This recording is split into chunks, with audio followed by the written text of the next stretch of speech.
race fans, welcome to my little show about motorsports I like to call In the Pits with me, Stock Car Scott. Here each Wednesday on the YouTube during racing season, you know, when I feel like it. Well, I will confess first off, when it comes to this past weekend, I didn't get out to see any racing live simply because I did not feel like it. The weather was really nice, but I just had other things to do around the house.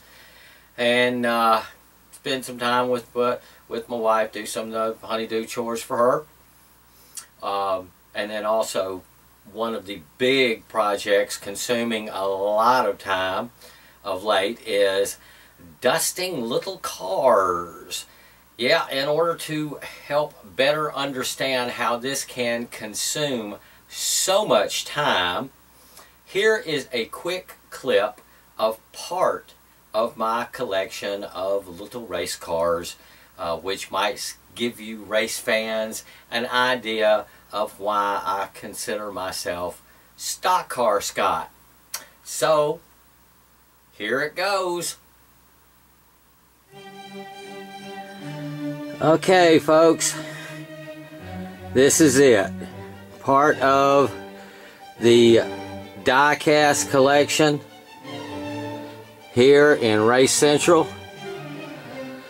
This is what I like to refer to as the die-cast tunnel, or the tunnel of cars. And as you can see,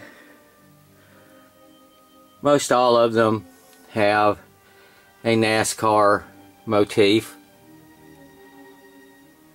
At the top, they are 6, 7 deep on both sides, I do believe. 7 deep on both sides. But most of the other rows are only 4 or 5 deep. We have die cast by, let's see, old Hut Strickland there, and Bobby Hamilton, Jeff Purvis, Buckshot Jones, Mark Martin, all sorts of people from all over the many years of NASCAR that I've been collecting. And yes, there are different sections. Starting at the top here, we have all sorts of Hot Wheel NASCAR die-cast.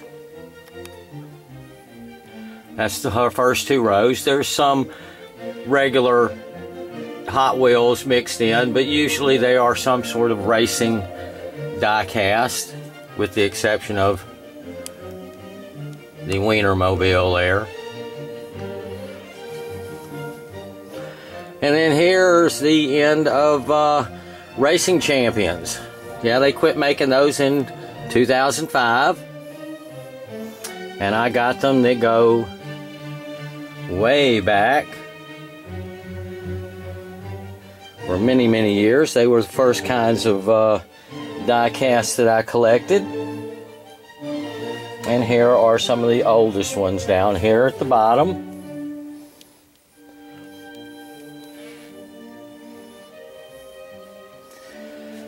Here's a big Petty collection there, where they came out with Petty cars for 5 decades.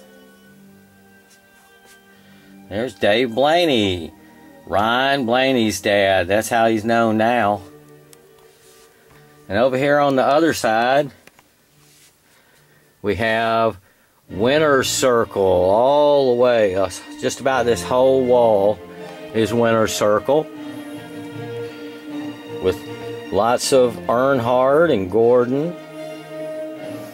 Also, we have, let's see here, Ricky Bobby's Laughing Clown car. Oh yeah. Many, many. Kiss. They sponsored a car for Kevin Harvick there. Whole bunches of cars.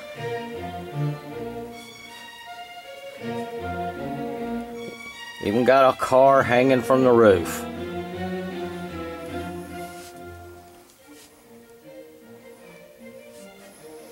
As we go down here, we're still deep into winner's circle type cars. Those were the only thing available for many years after Racing Champions went away and Hot Wheels quit making. Hot Wheels only made NASCAR cars for about 5 years or so. But then they do have some real old ones. Let's see. Here's a real old Hot Wheels of Tommy Houston. Yeah, Tommy Houston. That's uncle of the Wicked Witch that destroyed DEI. And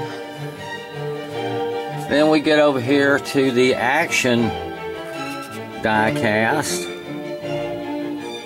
Got those that go all the way back to the early 90s. Even got one here I like to show off. Let's see if I can get a good picture of it.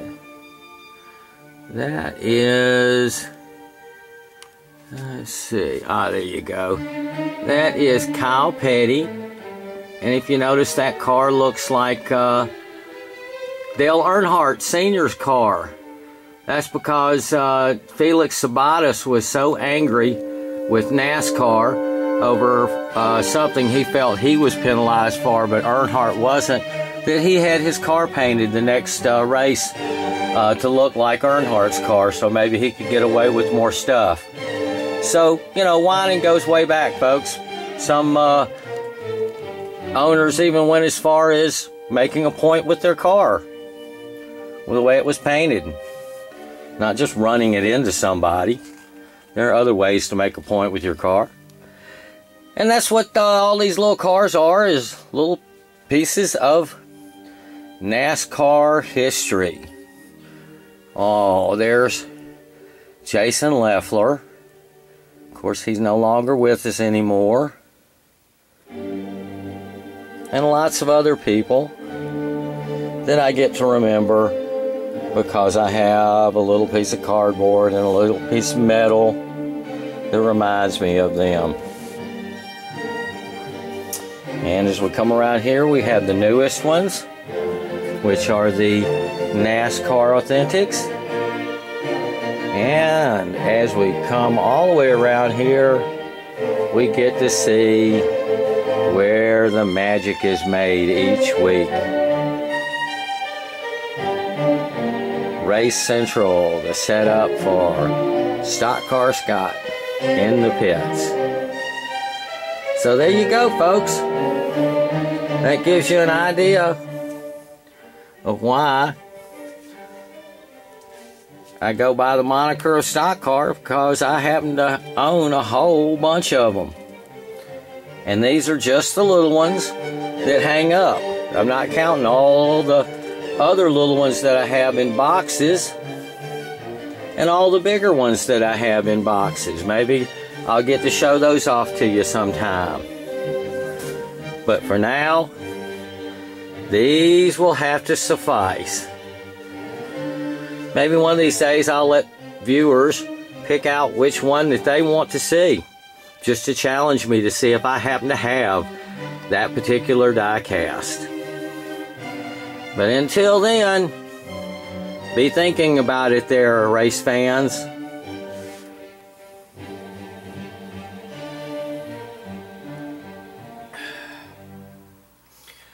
Oh, welcome back. As you can see, at 4 or 5 deep per peg, I have many cars. And last week, the contractors working on the house made sure to create enough concrete dust to cover everything here in Race Central, and this part of the house down here. So there is much dusting left to do. So last Friday, as I watched racing on TV, I also dusted cars. First up were practices at Pocono, followed by Monster Energy Cup qualifying that ended the same way as last week with the toad on the pole. After that came the ARCA 200 won by Joe Gibbs Racing developmental driver Riley Herbst. Brandon Jones started on the pole, but tire troubles put him in the back about halfway through the race or so from where he battled back for a second place finish. Austin Theriault finished 8th, which keeps him in the lead in the points standing heading into the next ARCA event this Friday at Michigan. Like I said, set your video recorders because you're probably going to miss it there in traffic. After the ARCA race came the Camping World Truck 400K at Texas Speedway. It was nice that no Cup drivers were there. Another developmental driver for Joe Gibbs Racing, Christopher Bale, won in the Toads KBM Tundra, as a big crash happened on the front stretch involving a flipping Timothy Peters. Welcome back after his week that he missed from not having a ride. Next up is another standalone truck race at Gateway Raceway in Illinois, across the river from St. Louis, near where I used to live a long time ago. That's another truck race with Johnny Sauter still in the lead in points and Christopher Bale now in second. Saturday, I got up early for the Xfinity race at Pocono. Bad Brad Keselowski's luck seems to be getting a little better, seeing how he won the 250-mile event. Justin Allgaier was the best finishing Xfinity regular in second, which moves him up to first in points, past his Junior Motorsports teammate Elliott Sadler, who finished fourth behind Kyle Larson. Bubba Wallace finished 11th in the last race for the number 6 Roush Mustang for the foreseeable future. I see Darrell Wallace Jr. has inspired a character for the new Cars 3 movie being released this Friday with a number 6 car named Bubba Wheel Ace. Bubba, for now, leaves the Xfinity Series 4th in driver standings, and the next Xfinity race is this Saturday at Michigan, most likely without Bubba, but don't worry, he'll be busy. Saturday, after Bad Brad won the Xfinity race, I talked myself right out of going to any racing and went on dusting more diecast. Soon enough, the IndyCar Wreck Fest from Texas Motor Speedway began.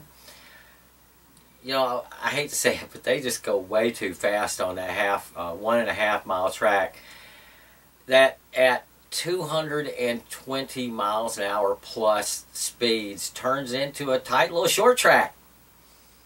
And that's just the way it goes. I mean, laps just click right off. Will Power was able to survive the carnage in his Chevy-powered race car to win over a field that had dwindled to half its size by crashes. Kind of like a local late model race, you might say. Some of them anyway. Thankfully, the next IndyCar event is at Elkhart Lake on a road course later this month. Hopefully they won't wreck so much. Between watching Indy cars and dusting, I followed what was going on around the Northwest on Facebook. Out at Evergreen Speedway, Trenton Moriarty won over 7 other super late models, with pastor Jeff Knight posting a fast time and logging in a second place finish to continue a championship season pace there. Nat Barber won again in the mini stock main, and Steve Woods won again in the street stocks.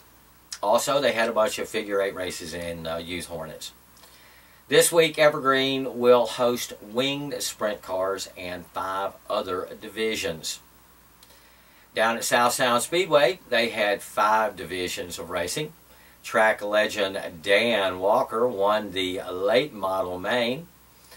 Another Lexar Homes Legend main was won by Devin West. He's clicking them off, while Anthony Barbera was victorious in the Hinkle Home Hobby Stocks. Thomas Richardson won in the winged sprint cars, and TJ Shan won in the bumblebees that only sound like they have wings. Next weekend, South Sound Speedway hosts a 100-lap super late model feature along with mini stock Super 4 late models and baby grands. And the weather looks really good, like it will cooperate, so look for me there. And Molly Helmets will be there, so I'll be cheering her on, hopefully.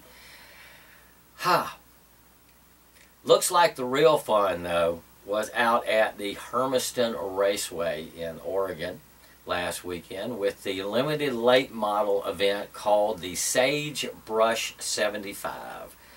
I think they ran something close to West Coast late model style rules, which attracted over a dozen regional drivers, including Andy Soule, Dan Nelson, and Cody Denton, with Derek Ball victorious in the feature. Andy, the Honey Badger Soule, won a 4-lap garage race, but unfortunately had mechanical issues in the Sagebrush 75 after dominating early in the race. Hermiston Raceway is a fun little track, and I hope to get to visit there again sometime in the near future. Time for a Mountain Dew break, and Sunday, as you would expect, I watched Pocono in hopes that Dale Jr. would finally get his season on track at a track where he has 2 wins. Nope. He tore up a second engine and transmission combo for the weekend and finished last, or next to last, I think. It almost would have been better if it rained there at Pocono instead of having a race. Oh, with sucking so badly, Junior there, with his bad race, everyone else's driver did better than mine.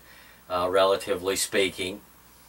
My younger brother's favorite did the best at second, but Kevin Happy Harvick could not catch young Wood Brothers driver Ryan Blaney in the legendary number 21 Ford. He was able to use his new tires after the last restart to get around a seasonally winless Toad who was blocking as hard as he could on old tires. Then Ryan had to hold off Happy Harvick, who had time to catch the blocking Toad and battling Blaney there. Harvick got close a few times, but remains winless here in the 2017 season. Ryan Blaney, however, his win was definitely a positive for NASCAR overall, showing some of the new crop of drivers can be talented and personable. I look forward to seeing Ryan Blaney race for many, many more years to come. And with the 1 Cup win, he already has outdone his daddy, Dave Blaney, who never won in 473 Cup races run over 17 years. Wow, he did run that long. Dave was always more of a sprint car driver anyway. And now my wife really likes Ryan, and maybe he can serve as her Biffle replacement. Ryan's best friend, Darrell Bubba Wallace Jr., did well in his Monster Energy Cup debut in the number 43 Smithville Ford, if one doesn't count all of those pit row speeding violations. Seems Bubba was not familiar enough with the new digital Cup dashboard displays there and kept having trouble judging his speed on pit row. He once got a stop and go penalty because he couldn't go down pit row for a speeding penalty without incurring another penalty. So hopefully he'll get all that worked out this week before Michigan, And Bubba will do better than the 26th place that he debuted in last week. Still not bad. And Michigan is where the Monster Cup Energy Series, Monster Energy Cup Series will be this week, with Martin Truex Jr. still leading the points over Kyle Larson by 1. Also, Dale Earnhardt Jr. has 2 wins there at Michigan in June, in the June race. So hope springs eternal. Also, Sunday was the Grand Prix of Canada. I did not get a chance to see it live, but was well aware that Lewis Hamilton, my favorite, had captured his 56th win on the world circuit there long before I watched the replay on Sunday evening. His chief rival in the points, Sebastian Vettel, was not on the podium this week, so Hamilton was able to cut into Vettel's lead by about half going into their next meeting at Azerbaijan later this month. Well, that's enough for this week. With me, you know, putting in that thing, wasting time there, showing off diecasts and all. But if I do have any viewers left, you can join me here next week for more talk about racing locally, nationally, and internationally, because all races do matter, don't you know? So next Wednesday you can tune in to the YouTube, same Stock Car time and same Stock Car time, for my little show about motorsports I like to call In the Pits with me, Stock Car Scott. And if you didn't notice, there are a few Batman things around here on the set. We have an old Batman car back here, Dale Jr. Batman car here, wearing a Batman t-shirt. And every week you hear me say same Stock Car time, same Stock Car time channel, just like the old Batman TV show used to say, same Bat time and same Bat channel. But I do want to point out that I do that every week because that was one of my favorite shows. And as you probably have heard by now, the Batman of the early 60s show, well, he went on to the Batcave there permanently. So we won't be seeing him anymore as Batman or as the mayor of Family Guy's town. So, goodbye, Adam West. I'll be looking forward to seeing him one of these days. Same Bat time, same Bat channel there. So, again, join me next week. That's enough. That's enough for this week. So, go do something else. Okay? See you next week.